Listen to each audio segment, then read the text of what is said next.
any kind of ism, consumerism or whatever kind, any kind of ism will lead to a certain mindlessness. So mindless consumerism is definitely not towards human well-being. The advertising industry should focus on creating conscious consumer rather than mindless consumerism. Because consumption used to be a disease, you know.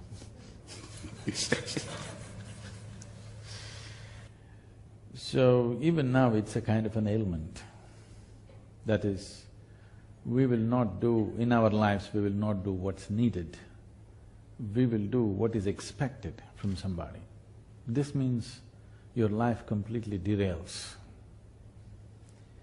People who expect whatever they expect out of you, they themselves do not know a damn thing about their lives. To fulfill their expectations, if you live, obviously you will completely go off the track.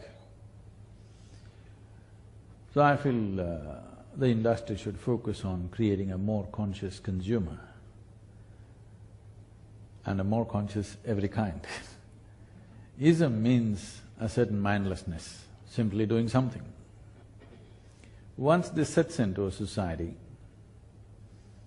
a mindless society will go in cycles, not really getting anywhere. Nothing profound will live in that society.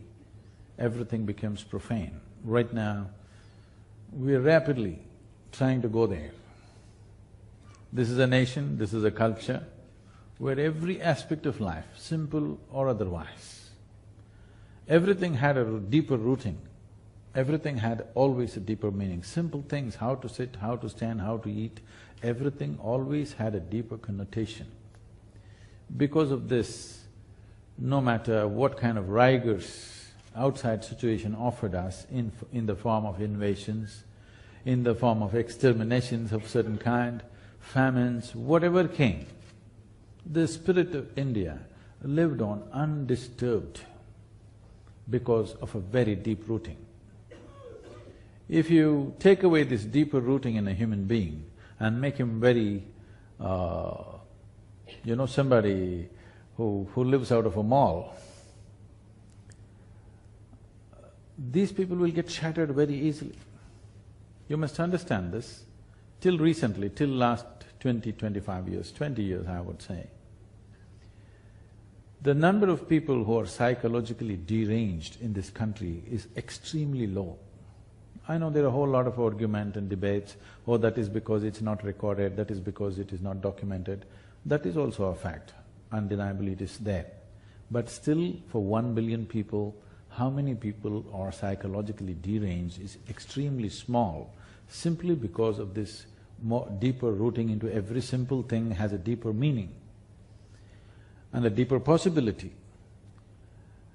Today, because he brought up the issue of women and children and whatever, the statistics say that 42% of women in United States of America over 45 years of age are all on antidepressants.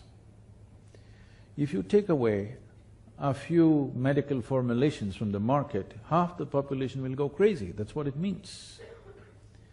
That's not a healthy society. In many ways, that is a product of mindless consumerism.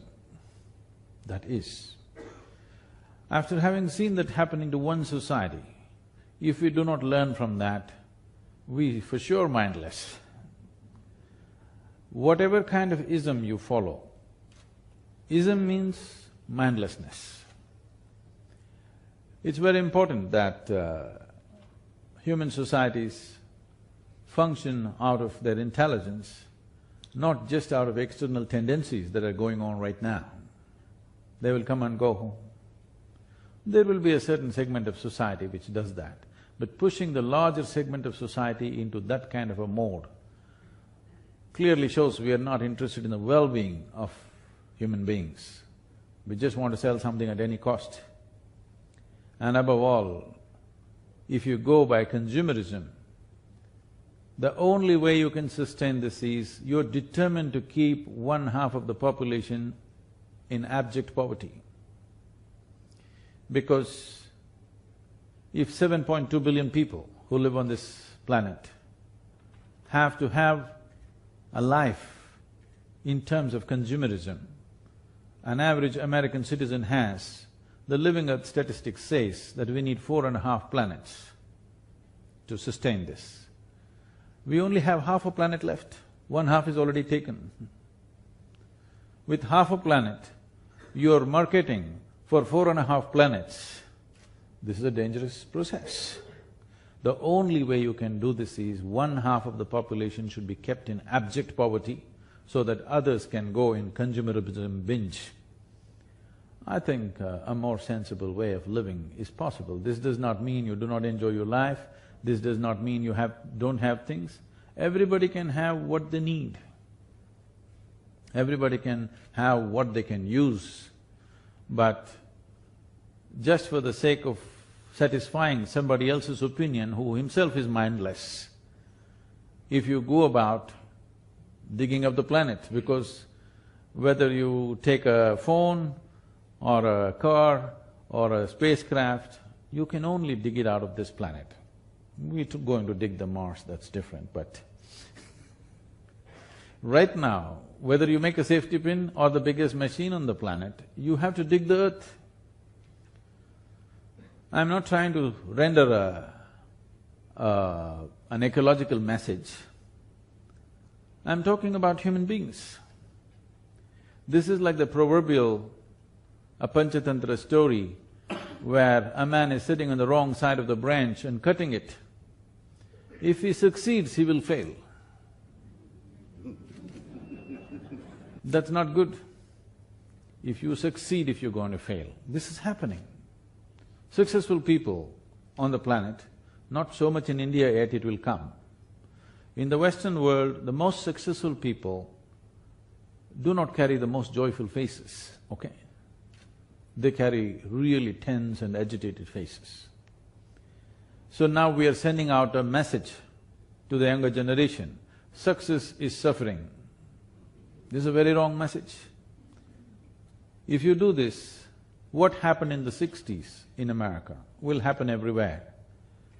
The message was so clear that success is not worthwhile, so the younger generation chose, they thought it's better to sit on the street side and smoke pot.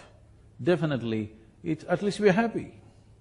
That's the philosophy of the youth. That will come everywhere if you send out this message that success is suffering.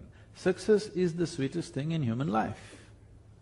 It doesn't matter whether we do small things or big things, success is the most important thing. If success becomes suffering, if a society gets this message, that society is for sure down the drain society. So consumerism, creating a conscious consumer who can pick and choose what he wants is different. But mindless consumerism is definitely pushing us in that direction. I know all the advertising giants are here, I would please request you, in the interest of your children and the future of the nation and the world, it's very important how we promote this. So, spiritualism also has an ism at the end. If it's an ism, that is also mindless. Where do you see the balance? See, when the ball is set rolling, today, I'm sure that if I was to request some of the mothers out here that refrain from pushing your child into this, that, the other, I'm sure all of you will throw me out of the house because the ball has got rolling. There are other students in the class. They want their child to be better than the others. So the question really that is… they do only till they're 12 years of age. After that, they're doing their own thing. True, but I'm saying that if in a society which around the world is moving in that direction, what are the few suggestions that you would give to people to try and bring that sense of balance that you're talking about? India, still largely, the parents are still pushing their children towards a certain educational qualification because survival is still a strong force. Except in a thin veneer of society, which has gone beyond survival. The larger part of India is still striving for survival. In most families still somehow get to the engineering, get to the medicine, get to IAS, something because survival. Survival mode is still strong. That should not last forever. But when a conscious mode comes, when survival is not the big issue, when conscious mode comes, at least now there are no compulsions. When survival mode was on, there is a certain compulsion. Everybody became doctors, whether they liked it or not. Everybody becomes IT engineer, whether they like it or not, because survival. But once the survival mode is over, the blessing of being beyond survival concerns is that you can choose. You want to create another level of compulsiveness, this is madness. This is sheer madness. When survival is in question, everything is by compulsion. The dictates of survival will determine what you should do and what you should not do, or what you can do or what you cannot do. Very few will escape that. But once the dictates of survival are gone, you're off the survival mode, this is a time when you should consciously choose. This is not a time to imitate other people. This is not a time to take mass decisions. This is a time individual people can flower. Because the essence of human life is that individual human beings can grow to their full potential. If that doesn't happen, you have degraded the humanity. You have taken away the possibility of what those individual human beings could be. Our education systems are still in that mode. These education systems were created so that you could be a cog in the larger machinery of industry or business or whatever they have created. Reducing a human being into a cog who serves a certain machine is once again only significant as long as survival is in question. Once that's taken care of in a society, it should not exist, but unfortunately, we try to fix them into a different machine. When you have children, you must understand, first of all you must understand, children don't belong to you. They don't come from you, they only come through you. You must understand the privilege that another life passes through you and becomes real. You must be always grateful and see it as a privilege. This is not a time to exercise your right of property. It's not your property. An individual human being cannot be your property. It is not for you to fulfill all your unfulfilled dreams through your children. Yes. It is not for you to drive them in any particular way, harness them in any particular way, no. Does it mean to say you just leave them? So the question is, if I don't influence them, somebody else on the street will influence him, somebody else in the school will influence him, so better I influence him. In terms of… the best thing you could do with your children is… It's okay, we're going off the advertising track. I'm still there. Okay. We'll come back to that. When you when you have children, one thing is, the moment a child arrives, a whole lot of parents think it's time to teach.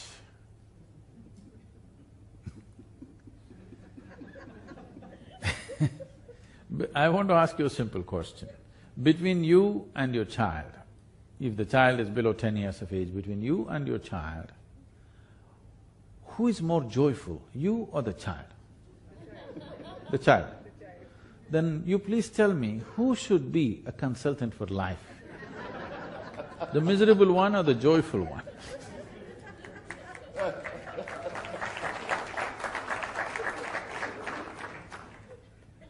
So in the process of so-called growing up, people have become so rigid, they smile once in 5 days. Laughter happens when they get drunk only.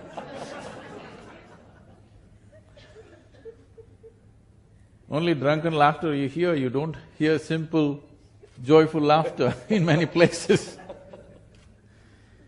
So they have become like this. When a child comes unknowingly, without knowing why, you laugh, you crawl under the sofa, You do this and that, you learn to throw a ball properly. You do things which concern life, which you would have never done by yourself, simply because this bundle of joy has arrived in your family. And it's a privilege. It's not for you to shape it and twist it and make it like you or not make it like you. Your business is only to protect it from every influence. This is the best thing you can do.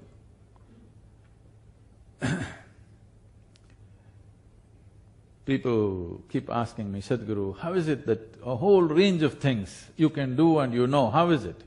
So the thing is, I remained uneducated. It's not an easy task, I want you to understand.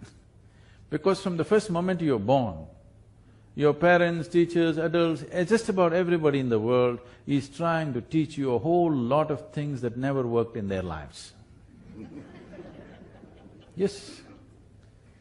They're even telling you where God lives, His address, His children's names, His birthday, everything they know, but they don't know a damn thing about themselves. So, a whole lot of things. If you can keep your child just the way he was born, an active intelligence, no conclusions, you would do the best thing for him, believe me. But he won't agree because he would like to influence him with his advertisement. I only have dogs, sir, and they don't listen to me anyway. So I'm fine. You spoke about survival. Now there's a very difficult thing, where do you draw the line between survival and consumerism? Like for instance, in our country, there's a whole lot of emerging rural middle class. Where do they draw the line? They're looking at you, they're looking at your cards. So where do you draw the line? What is survival? I think it was survival when a man lived in a cave. Then he wanted some more air, so he made a window. Then slowly he made a garden. Then he made bedrooms and bathrooms. Where does it end? Now, do you call it consumerism, or do you call it betterment of lifestyle, or where does it stop? I don't know. See, right now our standards have become like this. Everybody wants to do what America does. If all the Americans put carbon dioxide in their water and drink it, everybody drinks it and says, oh, this is the real thing.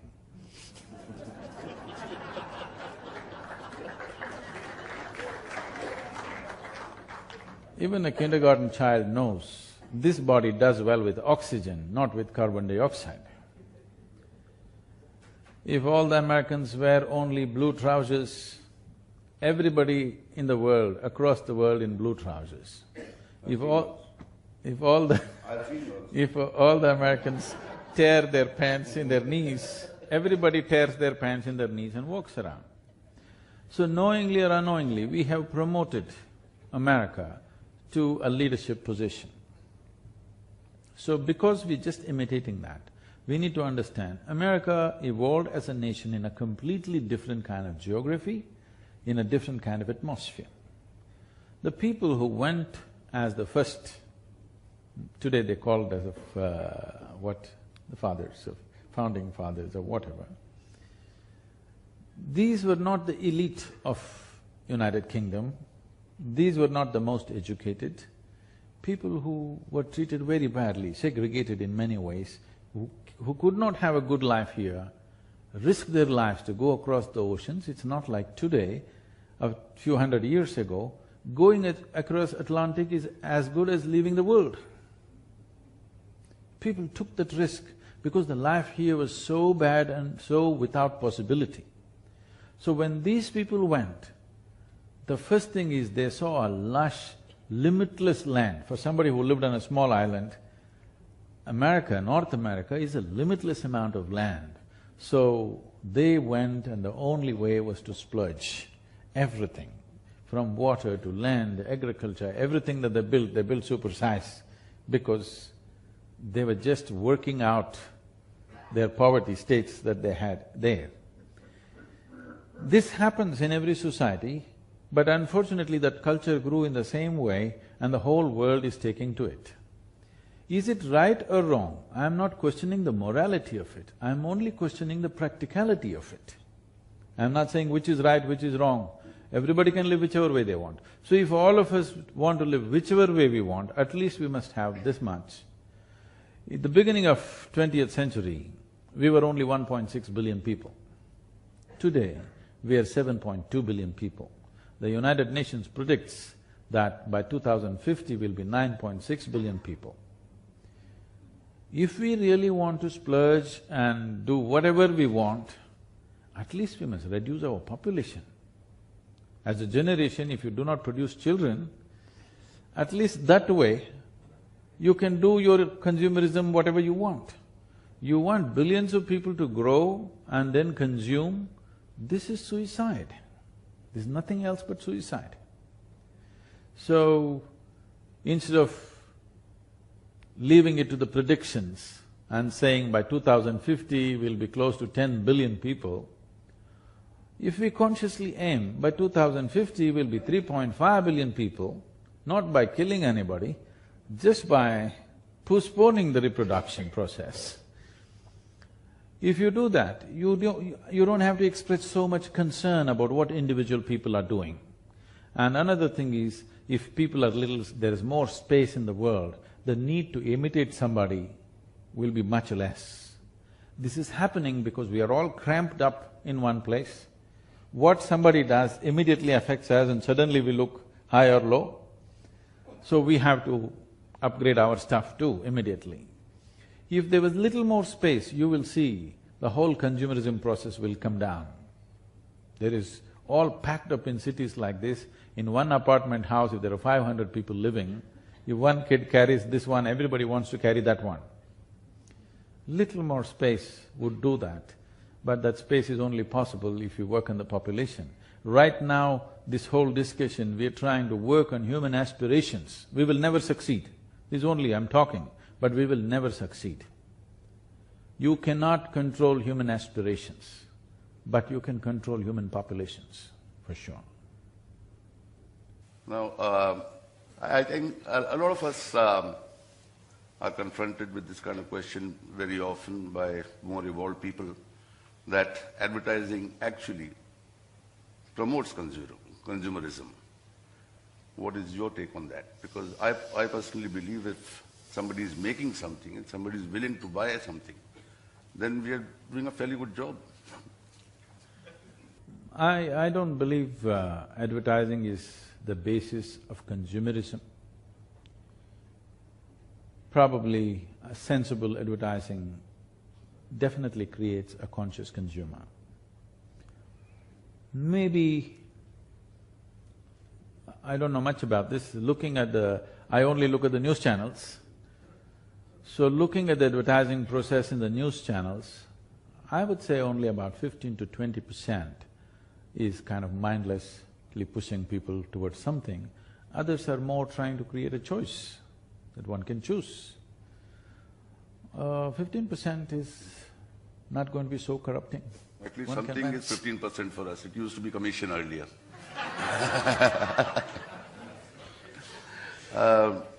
Now coming to advertising, you are a master communicator yourself, and I think it's our opportunity for you, for us to hear your views, because you actually don't even have a physical product, and yet there are millions who are running after you to know you're a master communicator. I at least can say, hello, would you like my specs? See, nice specs, better than that one's. So I've got something to sell. You have nothing tangible, physical, not tangible, but the physical. I appreciate the correction. Yet you communicate so brilliantly. Now, where I am relating this question to our part of the world is that I have a point of view on that how you say it is as important as what you say. Whereas in our business, there are many people, particularly clients, please listen carefully, who are only interested in the what, and they say, okay, why don't you reduce this scenario? This is not selling the product. Whereas some of us believe out here that the how is more as important, if not more important than the what. Now, you have said so many things and said them so beautifully. You are a master storyteller. So, can we hear your views on the what and the how? Can I tell you a story? Lovely.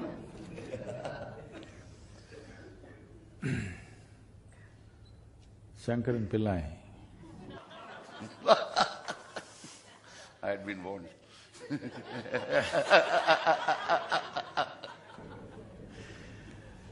Shankaran Pillai was a compulsive bridge player. Every day in the evening, he and 4 of his friends gathered and every day they played bridge. And they played for money, some stakes, and that day the stakes went up. One of the friends, in a single hand, lost $1,000. And in 2 minutes he clutched his heart, had a heart attack, fell there, right there and died. So all the remaining 4 friends stood up. They played the game standing, out of respect for the departed friend. Then after the game was over, now somebody has to convey this news to his wife. So, nobody wanted to do this, so they picked lots. And then Shankaran Pillai got the thing. They picked the cards and he got it, so he had to go. They said, see, you have to do this well. You have to do this really discreetly. This is not like you just go and say, your husband is dead. You cannot say that. You have to say it properly. Shankaran Pillai said, don't worry, I'm really discretion itself. I'm the embodiment of discretion. You don't worry about me. So he went home and knocked on the door. The wife came and she opened the door with the security chain and asked, what? Aggressive. He said, you know, I'm a friend of your husband. All the more, what?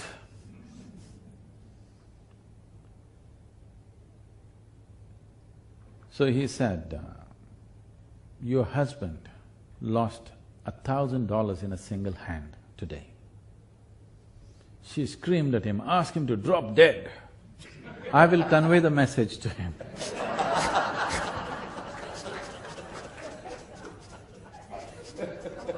That's fantastic. So now, how you say it is most important. It's more important than what you say many times, because what you say, even if it's the most profound thing, can be misunderstood and distorted in no time in other people's minds.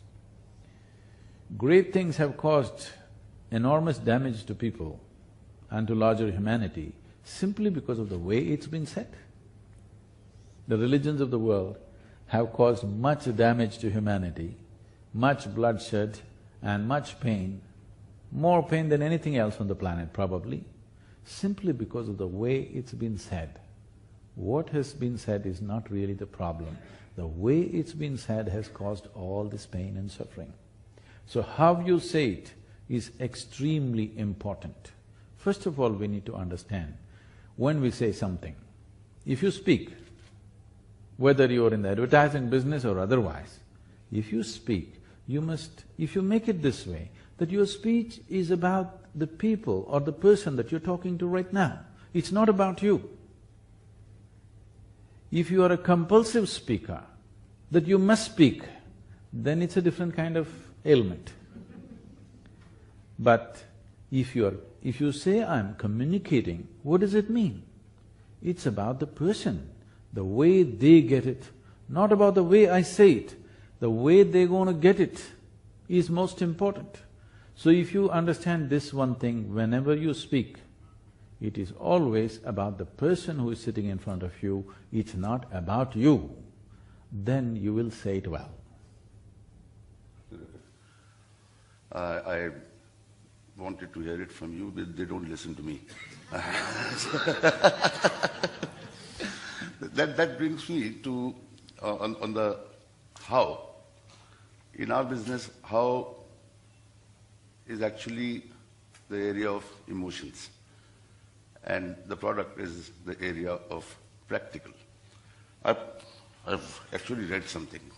If tears of love, joy and ecstasy have not washed your cheeks, you are yet to taste life. I want you to elaborate on that, the role of emotion, the how in communication.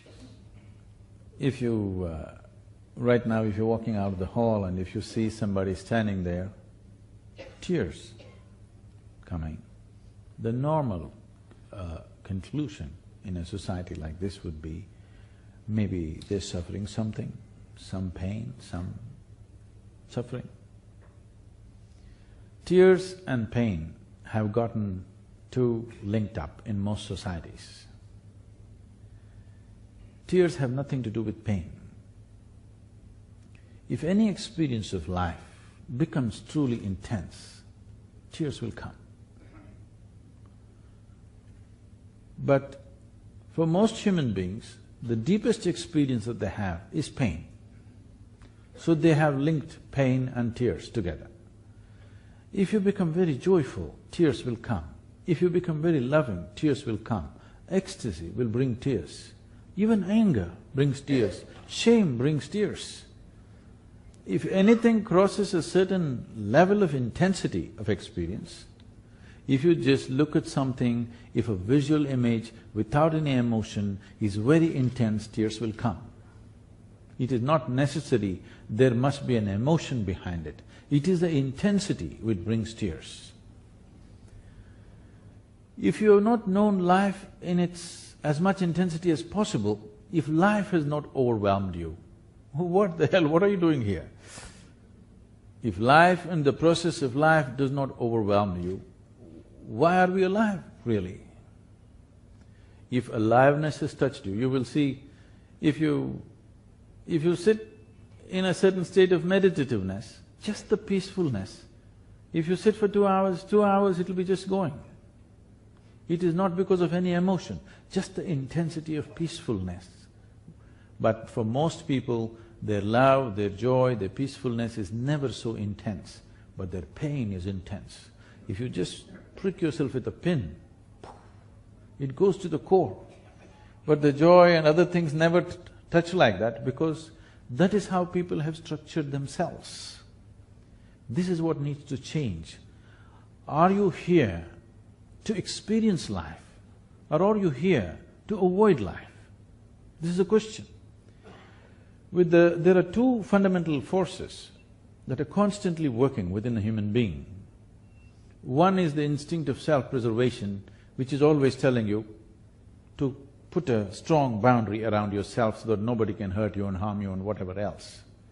Another is constantly wanting to expand. Every human being wants to expand limitlessly. They may not admit it right now. They say, just one more thing, if it happens, everything will be fine.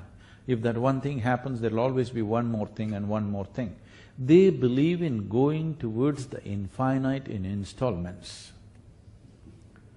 Approaching the infinite in installments is a hopeless method. It is never going to happen. You cannot count 1, 2, 3, 4, 5 and one day say it's infinite. Such a possibility does not arise. If you want to approach the infinite, you must give up the 1, 2, 3, 4, 5. But the security of 1, 2, 3, 4, 5 keeps people like this. This is a mode where you have gotten into a mode as to how to avoid life, because some experience of life, your own or somebody else's, has brought pain. So the best thing is to insulate yourself from life itself, because life is the source of pain. You will notice this if at any time, I've seen people, I've never had a first-hand experience of these things fortunately, because this has always been my problem. My parents, my father always worried. He would say, what will happen to this boy? He has no fear in his heart. I never thought fear was a virtue. Why is fear a virtue? Fear is the most debilitating emotion that a human being can go through, but that is considered a virtue. Even if you say divine, even if you say God, you become God-fearing, isn't it? Because somebody's out there to do something to you all the time. So we have thought fear will make life safe. No, the only thing that makes your life safe is your sense, not fear. Fear will avoid life. If you become fearful, the first thing that happens to you is you become breathless, because the boundary that you have established is so effective now, even to breathe, it becomes difficult. You're in a cubicle where you cannot breathe by yourself. The first sign of paranoia is always breathlessness, because if you have to live, you have to transact. What the tree exhales, you must inhale. What you exhale, the tree must inhale. The person, maybe your mother-in-law is sitting next to you, you hate her, but what she exhales, you must inhale. Otherwise it's not going to work. These boundaries are there only in your psychological space. The life space is not like that. Today modern physics is telling you, as you sit here, every subatomic particle in this body is reverberating with everything else in the cosmos. It is no more a philosophy, it is an established science. And this is something that we have always known when we utter the word yoga, because most of the yoga that you're seeing today in India is a rebound from the American coast. So yoga means contorting your body in some impossible physical posture. No, the word yoga means union. You experientially know that this existence is happening as one whole enormous process. So there's one dimension of you which is instinct of self-preservation, which wants to draw boundaries, another dimension wants to limitlessly expand. Are these two things against each other, contradict each other? No. One is concerned with the physicality, the other is concerned with the remaining part of who you are, whatever that is. Only the physical needs a boundary. In fact, the fundamentals of physicality is a defined boundary. You can call this a physical body only because it has a boundary. If I remove the boundaries of this body, you cannot call it physical anymore, because the fundamental and the basis of physicality is a defined boundary. But there is something within you which is always longing to be little more than who you are right now, yes or no?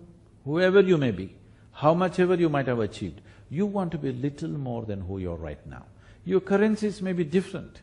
One person may be looking for fame, another person may be looking for money, another person for wealth, love, knowledge, whatever. But everybody wants to be something more. If that something more happens, something more. I'm asking, how much more would settle you for good?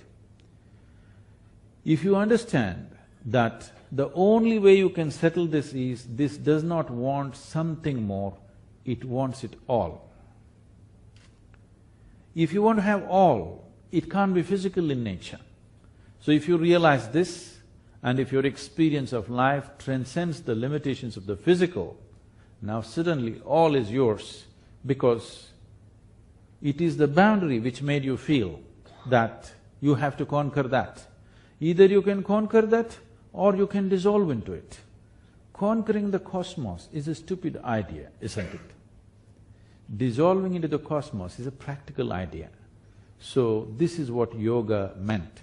If this happens in the inner experience of the human being, that you feel limitless within yourself, then you don't have to worry about what is the advertising message, consumerism. No, everybody will do what they think is needed.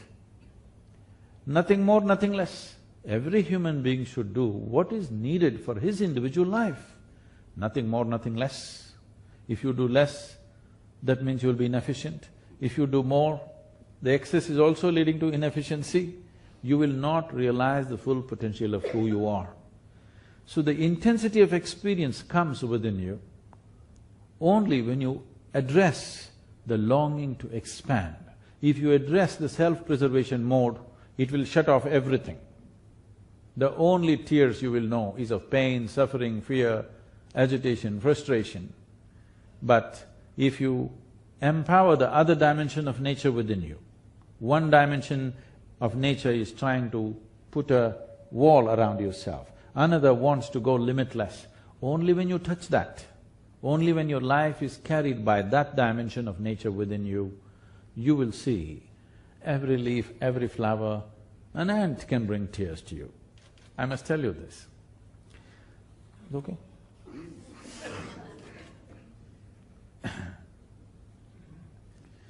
I had a great-grandmother who people in those days said, she's a devil of a woman. Not because she did any evil to anybody, it's just that if she laughed, the whole street would shake. Like that she laughed. In those days, women were not supposed to laugh loudly like that. I don't know how people manage to live without women who cannot laugh. It should be tough. But she is a woman who when she laughed, everything around her shook. She lived up to 113, 113 years of age. When I met her, she was over 100. So at the age of 68, she moved out of the family structure. By then, she had buried her husband, she had buried many of her children, a few grandchildren, a few great-grandchildren also she had buried. She got married at the age of 14, and over 100 years of age, she had seen everybody through. So at the age of 68 or 70, she moved out of the family, she built a small place for herself, and she grew her own food and she lived by herself. When we went there to the ancestral home in the summer vacation, she always came. And I kind of hit it off with her in a certain way because she was special. I did not know what was special about her, I was just 4 or 5 years of age. But with her you could do anything you wanted, so I liked it. There were no rules with her. I would see her, somebody would bring breakfast for her, then she would go about giving this breakfast to the ants, to the sparrows, all the sparrows are dead now, to the sparrows and to the squirrels. Most of her breakfast would be gone like this, and people around her, self-appointed advisors would say, you give away all your food to these creatures and you will die like this. All these advisors died, but she lived on.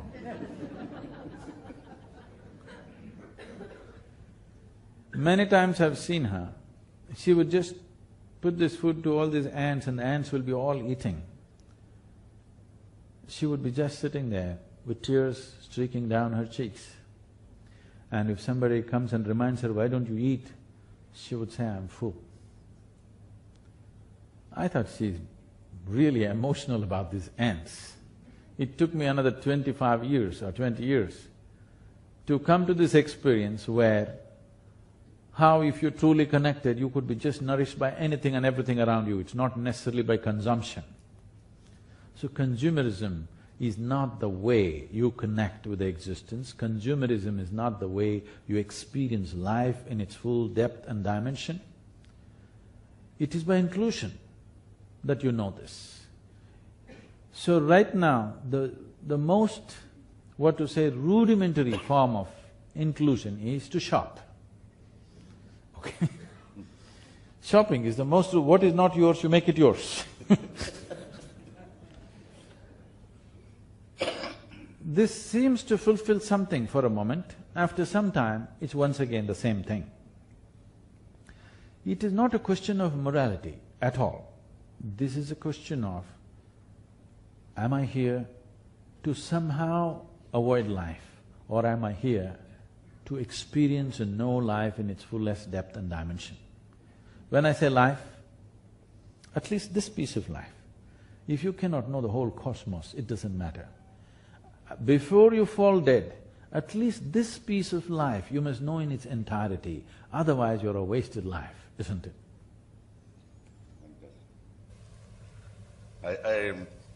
I think you might have questions on consumerism, but you can wait a little bit. I will not miss this opportunity on some other aspects of our business, which are not just about business, there are issues on life, which I want you too. That's one of the things that I keep hearing from very young people, 25, 30-year-old. I'm too stressed out. Now, Even the 12-year-olds are saying that. sorry? 12-year-olds are saying that. And here also I've got a quote of yours. You found it? Second one. Stress is not in the job. Stress is your inability to manage your mind, emotions, and life energies. Please tell me some nice way of communicating this to lots of young people in our business. I think lots of us would like to take that lesson and take it to the kids. So what one person feels as a great stress, another person breezes through the same situation, isn't it so? Today in the country, you look at the chaprasi, he's stressed because there's no promotion in the job. Okay? He wants to move from Bandra to Malabar Hill, promotion, sweeping a different street. He's very stressed to sweep his patch of the street, not even the whole street. We can go like this, right at the top job, the Prime Minister. In between the chaprasi and the Prime Minister, just about everybody, including a school-going child, is experiencing stress. Or in other words, what they're saying is, the statement is, life is stress. When I first went to United States a few years ago, wherever I went, people were talking about stress management. I could not understand.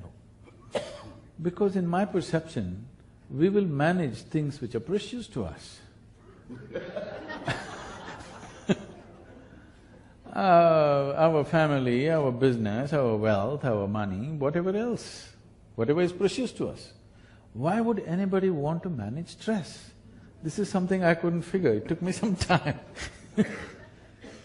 It took me some time to understand that these people have made a conclusion that stress is a part of their life. Stress is not a part of your life. As the quote you read out said, if you knew how to keep your mind, for example, if your mind took instructions from you, if your mind just does whatever you want,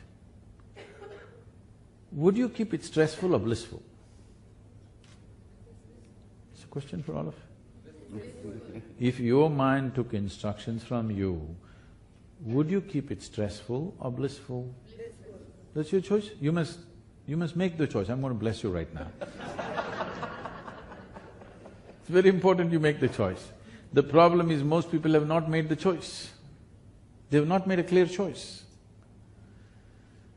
So if the mind was taking instructions, you would keep it blissful, well, you have the answer. Your mind is not taking instructions from you. Then who is it taking instructions from? Maybe your company is influencing them. Maybe somebody else, just about anybody can mess up your mind. It doesn't take instructions from you, it is in a compulsive state of reaction. It is not in a conscious state of action, it is in a compulsive state of reaction. Because your mind doesn't take instructions from you, it feels like such a great threat even to have a mind, that people are talking, you must become a no mind. Or slosh yourself with some chemical and be out for some time. All these things are simply because mind is not working for you, it's working against you. Any kind of suffering, stressfulness, anxiety, anger, it doesn't matter what you call it, these are all different states of unpleasantness in your mind. Any kind of unpleasantness in your mind means your own intelligence is working against you. There is an evolutionary reason for this. You know, Charles Darwin told you, you were a monkey at one time. This is not my statement, okay? I'll accept it from you. No, I did not say that.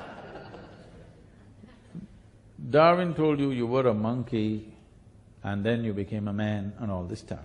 We know evolutionary processes happen on this planet. For a goat to become a giraffe, it took so many million years. For a pig to become an elephant, it took many, many million years. But for a monkey to become a human being, it happened too quickly. Yes, to a point. Whenever he doesn't like something, he laughs it out. You said laughter. It's better, it's better.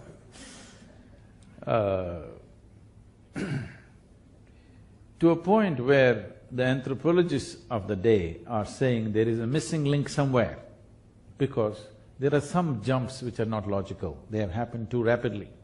There are many reasons, I will not go into the scientific reasons why it happened so rapidly.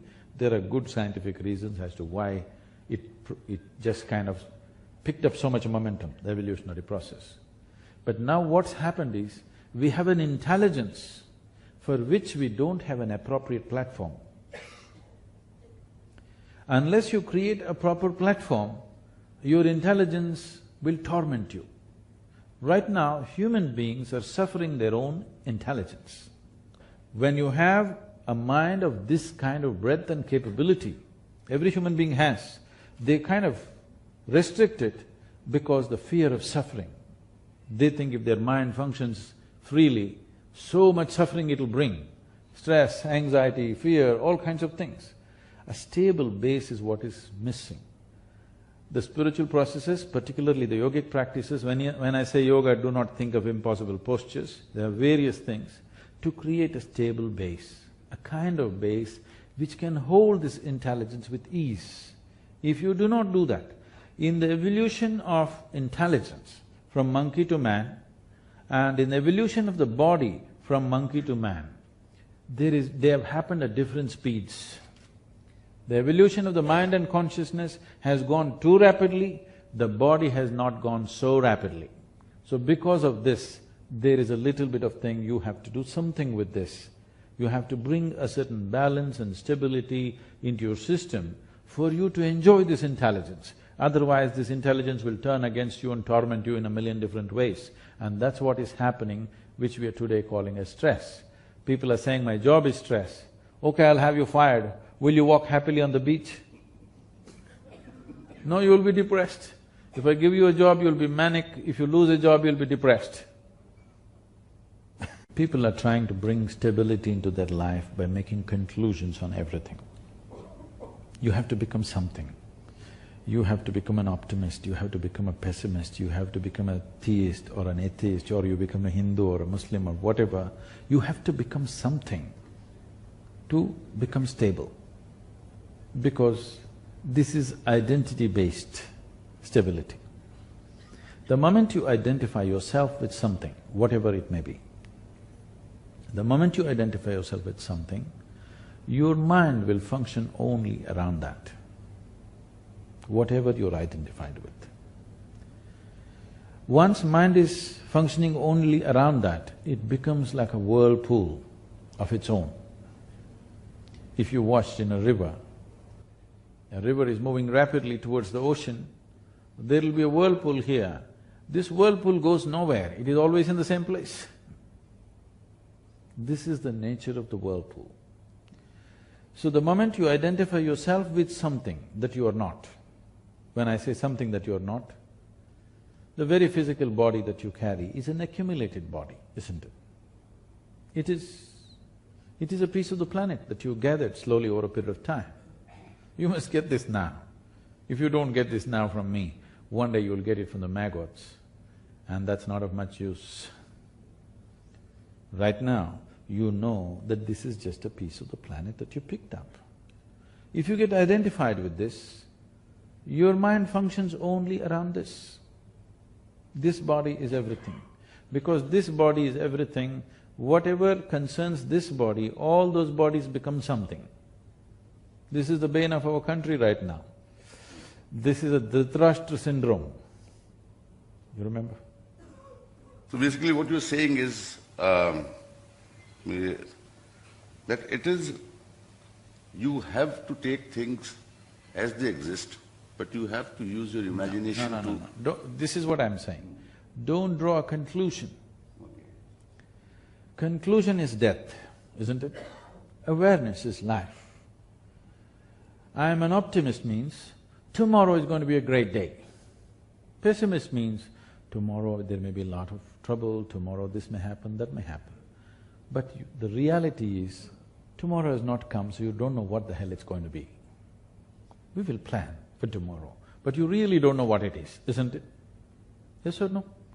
It doesn't matter how many predictions you have, how much guesswork you have, still you do not know what tomorrow is. You do not know what next 5 minutes is, isn't it? So reality of life is just this. We have a whole lot of ideas based on the past experience of life. They may go well in a few times, but there's always a possibility something else could happen, always. That is the reality of life.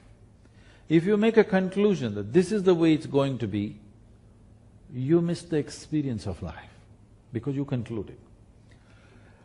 All these conclusions are because one way or the other we want to take away the uncertainty of life. We want to conclude. People want to conclude, there is God, there is no God, there is like this, like that. Atheists and theists are just people who neither have the courage nor the commitment to seek what is true.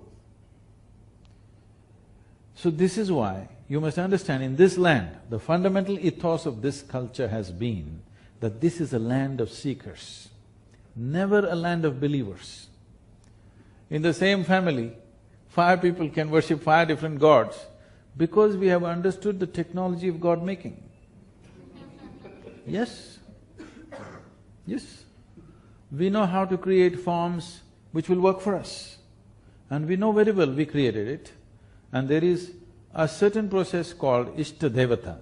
That means you can choose your god of your liking. There are 33 million gods and goddesses, you have a choice, but if you don't like any of them, you can make your own. Really.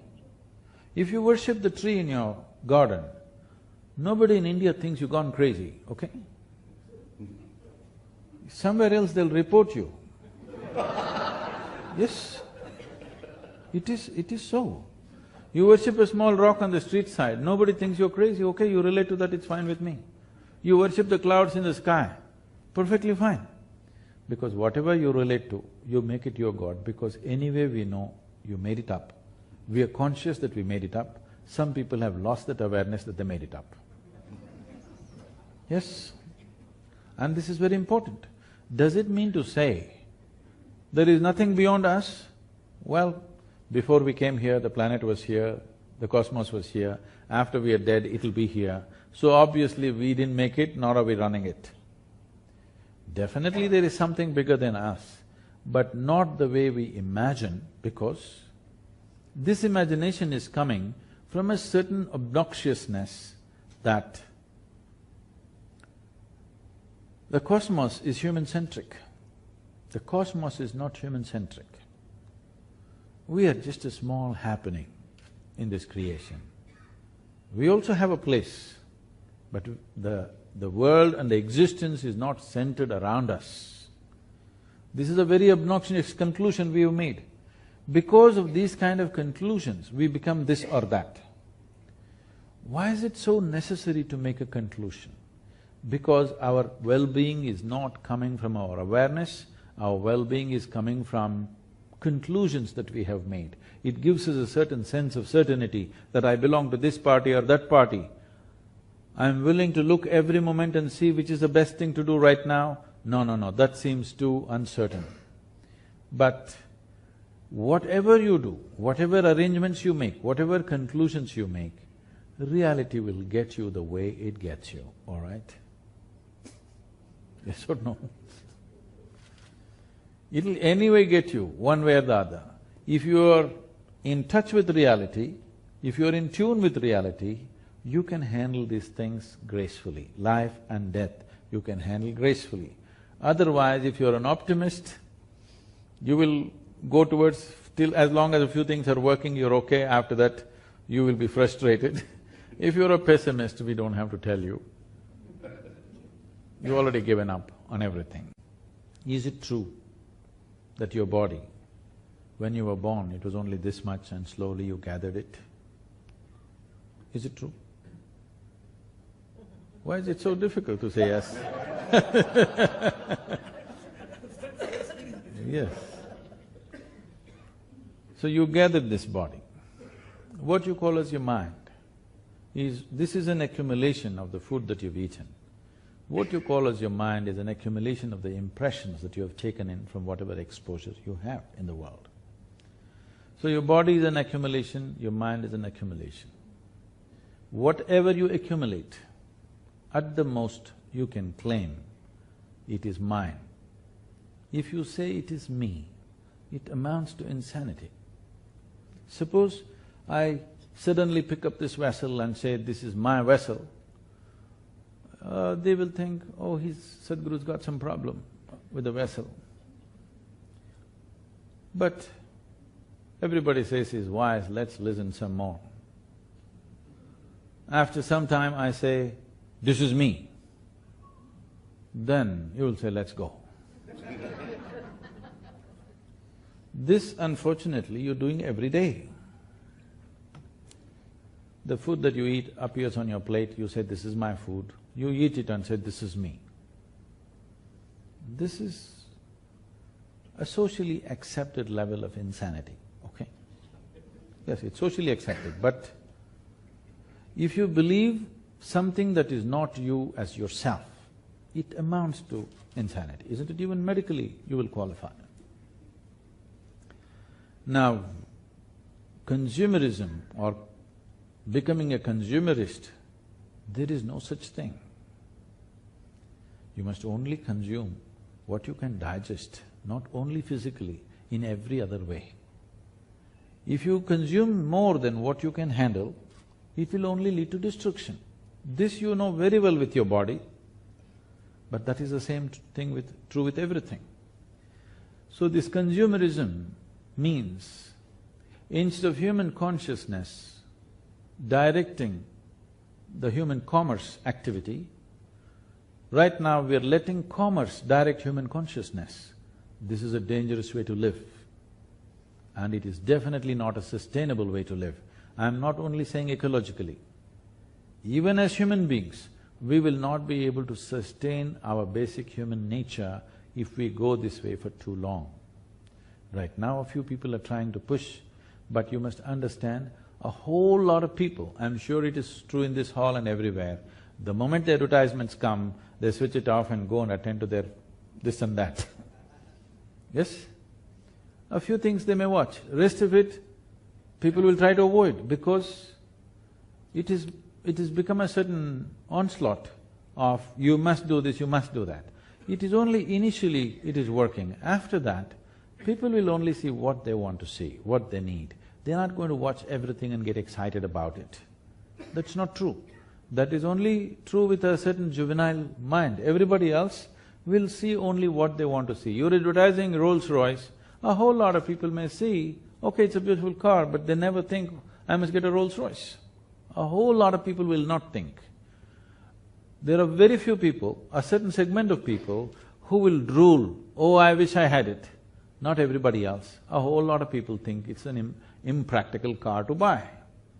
They'll buy something else, what is suitable for their life and their lifestyle and everything else. So what I'm saying is, this thing about somebody is a consumerist, somebody is a spiritual person, there is no such thing. What you have right now as a body and mind, both accumulated. If you accumulated all this, what you accumulate cannot be you, isn't it? By any standards, what you accumulate at the most can be yours, it cannot be you. So if you accumulate this much body and this much mind, there must be something more fundamental about you, which is beyond this body and this mind. If you touch that, we say you're spiritual. Once you're spiritual, your consumption becomes conscious. Do what you don't do.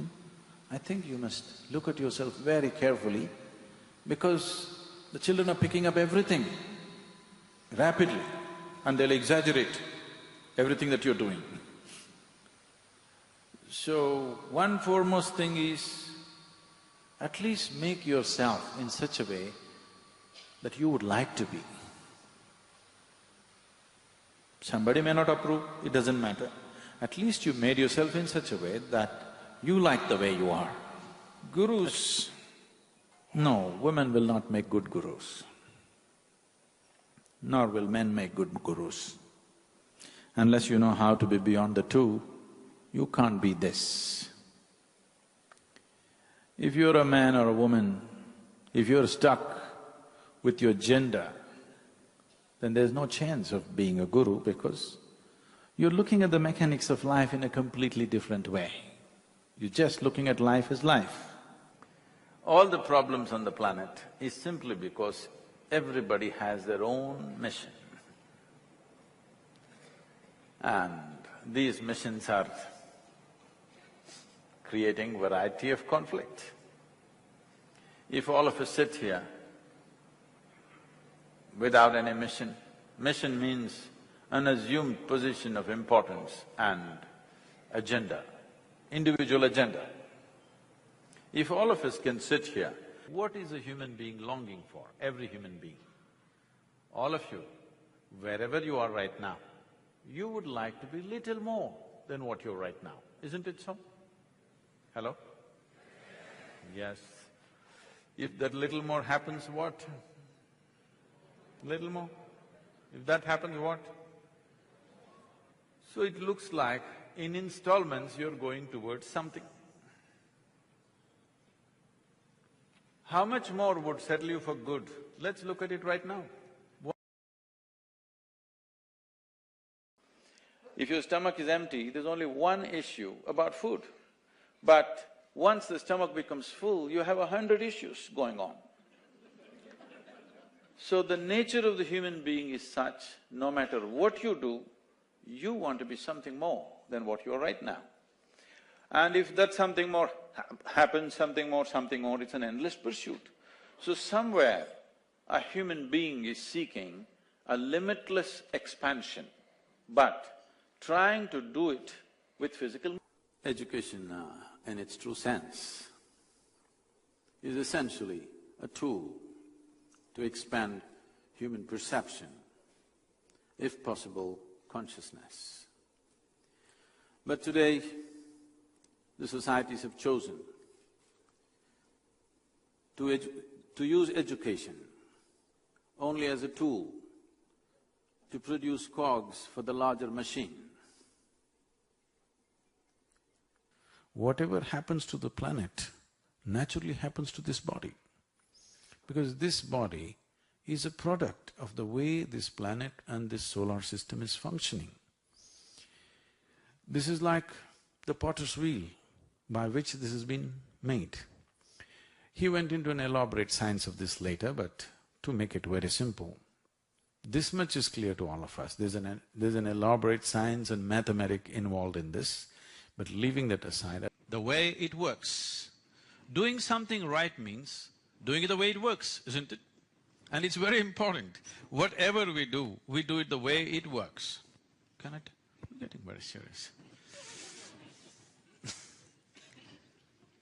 On a certain day, a man fell into the septic tank. I want all of you to visualize yourself in a septic tank. He desperately tried to come out, he could not. Then he started screaming, "Fire, fire!"